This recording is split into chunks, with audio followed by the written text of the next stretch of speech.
Hello friends, आज हम BSc fourth same special function and integral transform का chapter first लेके आए हैं, पावर सीरीज। तो देखते हैं क्या होता है।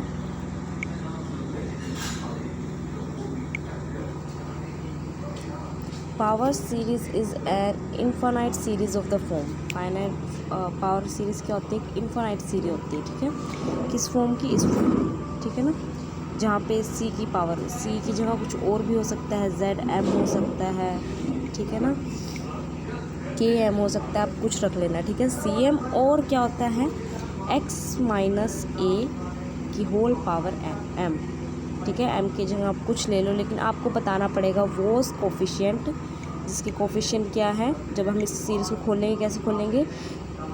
सी की नीचे एम दिया हुआ है और एम की वैल्यू कहाँ से कहाँ तक है? ज़ीरो से लेकर इनफाइनाइट तक। तो सबसे पहले एम की वैल्यू ज़ीरो आएगी, ज़ीरो आ गई है, ठीक है। और एक्स माइनस ए की पावर अगर ज़ीरो होगी, किसी भी वेरिएबल की अगर पावर ज़ीरो होती है तो वो वन हो जाता है, इसलिए सी ज़ीरो आया, ठीक है, नोट आया। उसके बाद वन के लिए हो जाएगा सी वन हो जाएगा और एक्स माइनस ए की होल पावर वन हो जाएगी, दिखाई नहीं है, ठीक है ना। सो ऑन ऐसे ही चलती रहेगी हमारी सीरीज़, ठीक है। जहाँ पे C naught, C one, C two, C naught, C one, C two, ये सभी क्या है? कोफिशिएंट है। एंड वेरिएबल एक्स, एंड जो वेरिएबल है वो क्या है? एक्स है। एंड ए आर और रियल नंबर, और जो ए है वो क्या है? कोई रियल नंबर है, ठीक है। The constant A is called the centre of the power series, ठीक है। जो कांस्टेंट ए है ये क्या रिप्रेजेंट करता है? Centre of the power series represent करता है, ठीक है ना। इन particular when A is zero, मतलब सेंटर जब ज़ीरो हो जाए, ठीक है, तो पावर सीरीज़ क्या हो जाएगी? हमारी ये हो जाएगी, ठीक है। नेक्स्ट देखते हैं convergence of the power series. Convergence of power series होती क्या है, ठीक है। हम क्या करते हैं, जो ये पूरी सीरीज़ है, ये पूरी सीरीज़ है, इसको हमने क्या लेट कर लिया? एस एन एक्स मान लिया, ठीक है ना। अब एस एन एक्स किसके इक्वल होगा? इसके इक्वल, क्योंकि पूरी सीरीज इसके इक्वल होगा ना, क्योंकि पूरी सीरीज़ अगर एस एन के इक्वल है, एस एन के इक्वल है, तो ये भी तो इसके इक्वल होगा, ठीक है। तो वही लिखा हुआ है, ये चीज़ इसके इक्वल हो गई है। जहाँ पे आर एन एक्स क्या होगा? ये होगा C N plus one, X minus A N plus one, ये यहाँ से शुरू होगा। And is called the reminder, इसको हम क्या कहेंगे? रिमाइंडर कहेंगे। After C N X minus A N, C N के बाद ही तो एन प्लस लिखा हुआ है ना, तो ये सी एन एन के बाद है, एन प्लस वन है, ठीक है। तो हम इस चीज़ को ऐसे रिप्रेजेंट कर सकते हैं, ठीक है। एस नोट एक्स और आर नोट एक्स भी हम इसको रिप्रेजेंट, जो हमारी ऊपर वाली सीरीज़ थी उसको रिप्रेजेंट कर सकते हैं, ठीक है। नेक्स्ट देखते हैं इंटरवल ऑफ कन्वर्जेंस, ठीक है ना। इंटरवल ऑफ कन्वर्जेंस क्या होता है, ठीक है। तो देखते हैं क्या होता है। सबसे पहले तो रीड करते हैं। Obviously if we take X is equal to A, हमने एक्स को क्या मान लिया? A in one. First equation, हमारी फर्स्ट इक्वेशन क्या थी? C M X minus A, ठीक है। जैसे हमने कहा ए एक सेंटर है, तो आप ना इसको ऐसे सर्कल लेके चलो, ठीक है ना। सीरीज़ एक सर्कल है, क्योंकि आगे ये रेडियस की भी बात करते हैं, ठीक है ना। तो रेडियस तो सर्कल की होती है, तो इस सीरीज़ को आप एज अ सर्कल लेके चलो, ठीक है। जिसका सेंटर हमारा क्या है? ए है, पीछे हम पता कर चुके हैं। अब उसने कह दिया, मान लो जो एक्स है, एक्स कोई भी पॉइंट होता है सर्कल पे, ठीक है। जो एक्स माइनस ए जो हम करेंगे, मतलब डिफरेंस ही ढूंढ रहे हैं, क्योंकि ए तो बिल्कुल सेंटर पे होता है, बिल्कुल ज़ीरो होता है, ठीक है ना, सेंटर में। मतलब अगर सेंटर पे है मतलब वो ज़ीरो पे है, अगर कोई और पॉइंट है तो वो किसी और नंबर पे है, ठीक है। तो मतलब एक्स कोई ऐसा पॉइंट होता है जो से अलग होता है, सर्कल के अंदर होता है, ठीक है। तो मान लो जो एक्स है वो भी ए है, ये तो ए ही था, अब एक्स को भी हमने ए ही मान लिया, तो वो भी सेंटर पे आ गया, मतलब, ठीक है। The power series reduce to a single term C naught, तो सिर्फ एक टर्म रह जाएगी सी नोट, क्योंकि हमारी टर्म क्या थी? पूरी ये थी ना, एक्स एम थी और एक्स माइनस ए की पावर एम थी। अब एक्स को भी ए मान लिया, ए माइनस ए ज़ीरो, तो सिर्फ सी एम रह जाएगा, और सी एम में भी सिर्फ सी नोट रह जाएगा। कैसे? देखो अब इस वाली इक्वेशन में देखो क्या है, सी नोट, क्योंकि इसको हम कैसे बोल रहे थे? सी नोट प्लस सी वन एक्स माइनस ए एक्स माइनस ए प्लस C2 एक्स माइनस ए का होल स्क्वायर। अब उसने क्या दिया है कि एक्स को ए पुट कर दो, ए पुट कर देंगे। देखो यहाँ पे, I hope you all get it, but फिर भी बता देती हूँ। इस एक्स को अगर ए पुट कर देंगे तो सारी टर्म ज़ीरो एक्सेप्ट दिस, तो सिर्फ हमारे C0 रह जाएगा, उसने ये बोला है, ठीक है। अब उसने thus clearly the power series is convergent at x is equal to A. इसने कह दिया कि जो फिर x is equal to A जो हमारा ये पॉइंट आया, मान लो सेम ही पॉइंट है, तो ये हमारा कन्वर्जेंट है, क्योंकि यहाँ पे कुछ ना कुछ हमारी वैल्यू आ रही है C0, क्योंकि पूरी वैल्यू हमारी ज़ीरो नहीं हुई है। अगर ज़ीरो जाती है डाइवर्जेंट हो जाता है, ठीक है ना। तो कुछ ना कुछ C0 दे रहा है, तो x is equal to A जो हमारा ए पॉइंट है वो क्या है, कन्वर्जन पॉइंट है। Sometime it may happen that it is only value of x for which the power series is convergent। कभी कभी ये होता है कि सीरीज़ में सिर्फ यही पॉइंट होता है, x इज इक्वल टू ए, मतलब a एक सेंटर होता है, ठीक है, और x की भी बस एक ऐसी वैल्यू हो जो a हो, मतलब x की एक ही वैल्यू हो जो a हो, जो कि हमें क्या देता है, सिर्फ एक कोफिशिएंट C0 देता हो। लेकिन if there are other value of x, मान लो x की कोई और वैल्यू है, a तो सेंटर है, मान लो x की b है, कोई और वैल्यू है जो कि हमें क्या देती है, कन्वर्जन देती है पावर सीरीज का, then these value form an interval. तो वो एक इंटरवल बना लेगी कि यहाँ से लेकर यहाँ तक हमारी जो सीरीज़ है वो कन्वर्जेंट है।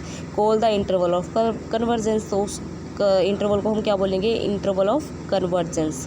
कि मतलब ए पे तो है ही है ये वो कन्वर्जेंस, मान लो किसी और पॉइंट पे भी है वो कन्वर्जन, बी पे, सी पे, ठीक है, किसी और पॉइंट पे सर्कल के, ठीक है। तो क्या होगा, तो हमारा एक इंटरवल बन जाएगा कि इसके और इसके बीच में हमारी जो पावर सीरीज़ है वो कन्वर्जेंट है, ठीक है। तो उस इंटरवल को हम क्या बोलेंगे, interval of convergence. However the mid point at x is equal to a. Mid point अलग, मतलब ए तो हमारा मिड पॉइंट ही है ना, उसके बेस पे।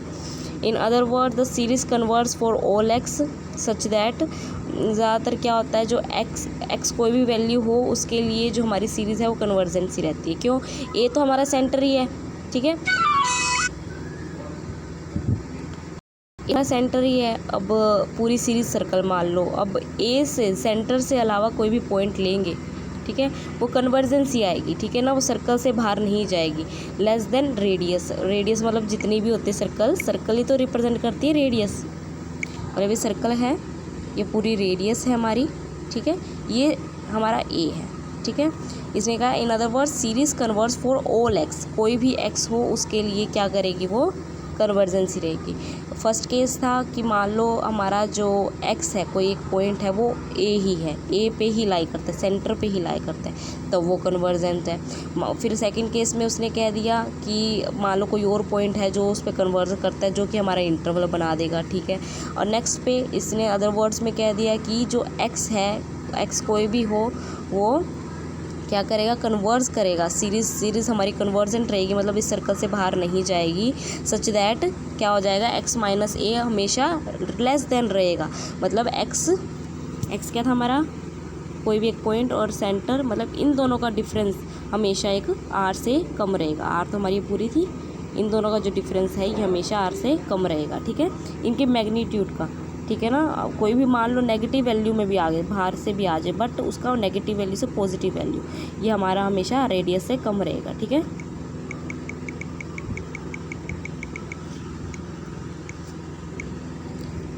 The quantity r is called radius of convergence. जो आर है उसको हम क्या बोलेंगे, रेडियस ऑफ कन्वर्जेंस, क्योंकि वो रेडियस क्या होती है, रेडियस ये तो बताती है कन्वर्जेंस, ये सर्कल यहाँ तक लिमिटेड है, ठीक है ना।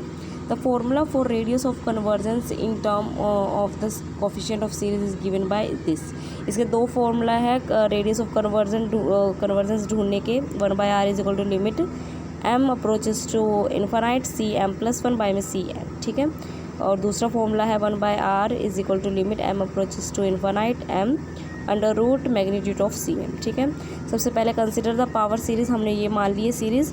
और 1/r is equal to limit m approaches to infinite, हम पे फॉर्मूला क्या है, cm+1 बाय में cm, ठीक है। लेकिन सबसे पहले हम क्या करेंगे, cm+1 अप्लाई करेंगे, ठीक है।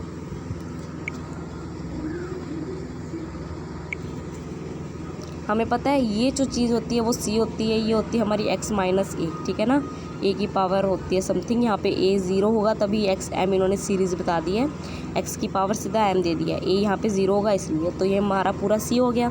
तो इसने कह दिया सी m+1 ढूंढो। सी m+1 मतलब सिर्फ m की जगह m+1 रखो, जब m+1 रखेंगे तो मल्टीप्लाई में 3 भी होगा तो 3m हो जाएगा और +3 हो जाएगा, हो गया ये। और नीचे हमारा क्या है, सिर्फ m है, ठीक है, तो m की जगह m+ रखेंगे, m+1 रख लिया, और साथ में दोनों के फैक्टोरियल है, देखो फैक्टोरियल है ना, वो फैक्टोरियल लगा दिया, ठीक है। नेक्स्ट है सी एम बाय में लिखेंगे, ठीक है, डिवाइड में ही तो है, सॉरी ये चीज़ डिवाइड में है ना, तो सी एम का तो पूरा ये है, सी एम प्लस वन का तो ये है। अब हमें सी एम का ढूंढना है तो नीचे डिवाइड में ही आएगा, तो सी एम का तो बिल्कुल सेम हो जाएगा, 3m फैक्टोरियल बाय में m फैक्टोरियल। अब मल्टीप्लाई में एक दिखाया हुआ है, इसका मतलब ये जो m है वो ऊपर चला गया, ठीक है, जब भी मल्टीप्लाई में दिखाते हैं जो नीचे वाली चीज़ होती है ऊपर आ जाती है ना, वही हुआ है, m फैक्टोरियल ऊपर आ गया और 3m फैक्टोरियल नीचे रह गया, ठीक है। तो अब देखो फैक्टोरियल का मीनिंग क्या होता है, फैक्टोरियल हमेशा डिक्रीज़ होता रहता है, ठीक है, तो 3m+3 था तो ये डिक्रीज़ कैसे होगा, 3m+3 3m+2 3m+1, ठीक है, और 3m+0 तो 3m ही रह जाएगा, ठीक है, यहाँ 3m रह जाएगा मान लो, ठीक है। बाय में यहाँ पे 3m फैक्टोरियल है, 3m फैक्टोरियल तक लेके जाएंगे ताकि हमारा कैंसिल आउट हो जाए, ठीक है। ये जो सीरीज़ है हम वहाँ तक लेके जाएंगे जहाँ तक हमारा 3m फैक्टोरियल ना आ जाए। अब फैक्टोरियल को कहाँ तक लेके जाएंगे हम, 3m तक, तभी ये कैंसिल आउट हो जाएगा और हम पे ये 3 टर्म रह जाएगी, 3 2 1, उसके बाद 3m फैक्टोरियल रहता है जो कि इसके साथ कैंसिल आउट हो जाता है। नेक्स्ट नीचे वाली भी देखो m+1 फैक्टोरियल है, अब m+1 भी डिक्रीज़ में जाएगा, एक डिक्रीज़ हो जाएगा, सिर्फ m फैक्टोरियल रह जाएगा और साथ में m+1, एक m+1 और फिर m फैक्टोरियल रह जाएगा। m फैक्टोरियल ऊपर वाले क्यूब से कट जाएगा, नीचे भी क्यूब है ना, m+1 क्यूब और उसके बाद एक डिक्रीज़ हो जाएगी क्यूब। अगर हमें और डिक्रीज़ करनी है तो -1 आएगी, लेकिन ज़रूरत नहीं है ना, क्योंकि हमें चाहिए सिर्फ m फैक्टोरियल चाहिए क्या हमें, m फैक्टोरियल, ताकि हमारा कैंसिल आउट हो जाए, ठीक है ना। तो हम पे ये आ चुकी है, अब इसको सोल्व करके हमारा आंसर आ जाएगा, ठीक है। क्या आया, r = 1/27 हमारी रेडियस आई है, ठीक है। नेक्स्ट क्वेश्चन लिया हुआ इन्होंने, सेम x की पावर जो m है वो अलग रहेगा, 1/m फैक्टोरियल जो कि हमारा cm बनेगा, ठीक है। सिमिलरली cm+1 क्या हो जाएगा, 1/m+1 और cm क्या रह जाएगा, 1/m। इसको सोल्व करके 0 आ रही है, 1/r = 0 आ रहा है, ठीक है, तो हमारा r क्या हो जाएगा, इन्फानाइट हो जाएगा, ठीक है। तो क्या आ गया हमारा, दस the series conversion for all x note that, जो हमारी सीरीज़ है ये रिप्रेजेंट क्या कर रही है, e⁻x फॉर ऑल, ठीक है। नेक्स्ट क्वेश्चन देखो, consider the power series x⁻m by में 4 की m, x⁻ तो m अलग है, 1 में 4m हमारा cm हो जाएगा, cm+1 क्या हो जाएगा, 1/4m+1 हो जाएगा, 1/r हम इसकी निकाल लेंगे तो 1/4 आ रहा है, तो r की पावर r क्या आया हमारा 4 आया, ठीक है ना। अब नीचे देखो नोट में, अगर रेडियस हमारी फाइनाइट है, ये नहीं है कि अनलिमिटेड है, चली जा रही है, मतलब रेडियस की सीरीज़ की हम याद कह सकते हैं, सर्कल की फाइनाइट है या फिर नॉन ज़ीरो है, रेडियस नॉन ज़ीरो है, ज़ीरो हो गई तो फिर वैल्यू क्या, वो तो सेंटर भी आ जाएगी, रेडियस क्या होगा ना, हमारा सर्कल बनेगा, ठीक है। तो r अगर हमारा फाइनाइट है और नॉन ज़ीरो भी है, then the power series is convergent in the interval, इसलिए हम उसका इंटरवल बना सकते हैं ना, x - a, x कोई एक ऐसा पॉइंट होगा जो कि a हमारा सेंटर होगा और उस सर्कल पे x कोई भी ऐसा पॉइंट हो सकता है जो कि हमेशा लेस देन रहेगा r से, ठीक है। इसलिए इस ने कहा है कि r एक फाइनाइट नंबर है और नॉन ज़ीरो नंबर है, तो ये इस कंडीशन को सेटिस्फाई करेगी और ये इंटरवल बनाएगी, ठीक है। अब देखो, इन केस लिमिट इज़ 0, जैसे कि सेकंड केस में था हमारा, देखो इन्होंने सेकंड देखो लगाया भी हुआ है कि सेकंड में देखो क्या हुआ है, हमारी जो ये लिमिट है, ये लिमिट आई है ना, लिमिट हमारी 0 आई है, 1/r = लिमिट हमने इस पर अप्लाई की थी ना, तो लिमिट हमारी 0 आई है। जब हमारी लिमिट क्या आती है, 0 आती है, तब हमारी जो पावर सीरीज़ है हैज़ इनफाइनाइट रेडियस, तो उसकी जो रेडियस है वो इनफाइनाइट हो जाती है, ठीक है, ये लिखा हुआ है इसमें। Next, if power series convergence only at A, मान लो सिर्फ वो ए पे ही कन्वर्ज कर रही है, कोई और अदर पॉइंट नहीं है, then its radius of the curvature is defined to be zero, तो उसका रेडियस ऑफ कर्वेचर क्या हो जाएगा, ज़ीरो हो जाएगा। कैसे, if power series convergence only at A पे ही कन्वर्ज हो रही है, मतलब उसकी कोई बाउंड्री ये नहीं है, सिर्फ ए ही उसकी कन्वर्जेंस पॉइंट है, तो क्या हो जाएगी, हमारी रेडियस भी ज़ीरो पे चली जाएगी। ठीक है,